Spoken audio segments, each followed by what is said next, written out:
আপনি বলেছেন যে উনি সে আসামি বর্ডার পার হয়ে চলে গেছে কিনা এই বিষয়টা আমাদের কাছে সুনির্দিষ্ট তথ্য। আমরা এখনো কনফার্ম হতে পারিনি যে সে হয়ে চলে গেছে। শেষ অবস্থানটা কোথায় এটা জানলে তো আমরা আপনাদের সামনে আরও হয়তো এই ব্রিফিংয়েরই হয়তো এইভাবে দরকার হতো না। শেষ অবস্থানটা সুনির্দিষ্টভাবে আমাদের কাছে এইভাবে তথ্য নাই। আমরা নানাভাবে আমাদের তদন্তকারী অফিসাররা, আমাদের গোয়েন্দারা চেষ্টা করে যাচ্ছে। আর যেটা আপনি বলেছেন যে উনি সে আসামি বর্ডার পার হয়ে চলে গেছে কিনা এই বিষয়টা আমাদের কাছে সুনির্দিষ্ট তথ্য। আমরা এখনো কনফার্ম হতে পারিনি যে সে হয়ে চলে গেছে।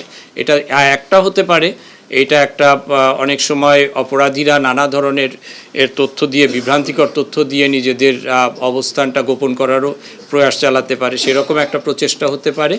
আমরা দেশের ভিতরে বা কোথায় সে আছে আমরা তার অনুসন্ধান তদন্ত আমরা চালিয়ে যাচ্ছি এবং যে কোনো দেশের ভিতরে কোথাও আছে কি না থাকলে আমরা তাকে গ্রেপ্তারের চেষ্টা আমাদের চলমান।